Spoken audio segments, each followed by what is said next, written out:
Une première règle consiste à ne pas s'exprimer lorsqu'on est sous le coup de la colère. Parce que lorsqu'on est sous le coup de la colère, notre cerveau est complètement en panique. Ce qui fait qu'on n'est pas capable de réfléchir et on n'est pas capable non plus d'écouter notre interlocuteur. Donc, quand on est en colère et qu'on s'exprime devant un enfant, bon, déjà, on lui impose notre colère, donc lui-même va être assailli par cette colère-là, submergé, enseveli, et il ne sera pas capable d'écouter, et nous-mêmes, on ne sera pas capable d'entendre ses signaux et d'entendre ce qu'il a à nous dire, parce qu'il a forcément quelque chose à nous dire. Donc l'astuce, c'est avant de s'exprimer devant un enfant, c'est donc de s'isoler nous-mêmes et de retrouver notre calme en respirant, ou alors en allant prendre l'air à l'extérieur, ou on peut aussi gribouiller sur une feuille. Quoi qu'il en soit, on essaye d'abord d'expulser cette colère avant de pouvoir communiquer et se connecter correctement à l'enfant, sans quoi c'est impossible. La colère ne permet pas de raisonner, la colère n'est pas une bonne conseillère. Alors comment faire pour s'exprimer sans crier? Parce que c'est sympa sur le papier, mais en réalité, c'est beaucoup plus compliqué de pouvoir s'exprimer sans crier. Alors on peut s'exprimer en étant énervé, on peut simplement le dire, on peut dire je me sens énervé.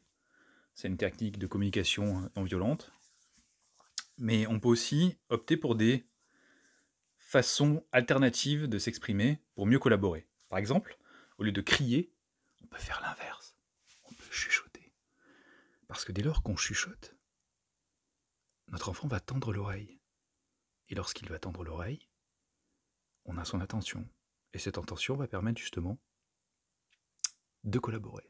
Donc première astuce, les chuchotements. Deuxième solution, au lieu de crier, nous pouvons faire des signes. Donc par exemple, si les jouets sont au sol, on peut les montrer comme ça, avec les doigts, et dire, faire un signe comme quoi on aimerait bien qu'ils soient rangés dans la chambre. Voilà, donc ça, c'est une manière aussi de ne pas s'exprimer en criant, donc par les gestes. Et justement, en gesticulant de la sorte, alors pas trop vite forcément, il faut que ça reste cohérent et que les gestes restent compréhensibles, eh bien l'enfant va comprendre et va aussi être un peu valorisé, dans le sens où c'est une sorte de langage non verbal entre lui et nous. On lui fait confiance et on sait que ce langage non verbal va être compris par lui. Et donc c'est une manière aussi de devenir plus autonome pour lui, avec la confiance de son parent. Une autre façon de mieux collaborer avec les enfants, donc en évitant de crier, forcément, puisqu'on a dit que crier ne permettait pas de collaborer, c'est de se baisser pour se mettre au niveau de l'enfant. Rien de tel que le contact visuel. C'est-à-dire que lorsque on se baisse au niveau de l'enfant, on n'est plus dans une position de domination. On ne le surplombe pas.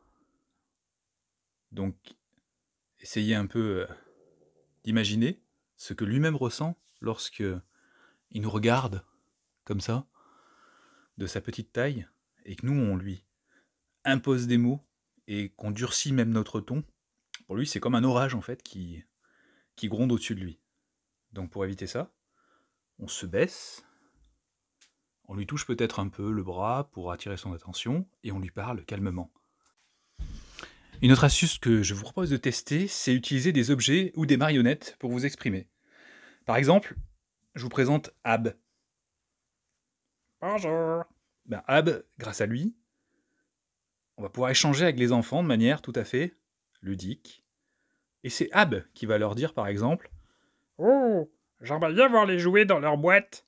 Ça serait sympa, je pourrais me déplacer librement comme ça dans ta chambre. » Vous avez compris le principe. Hé. Et voilà, c'est fini pour aujourd'hui. J'espère que ces éclairages et ces astuces vous ont plu. Si c'est le cas, n'hésitez pas à me laisser un petit commentaire, à partager et à vous abonner. À bientôt.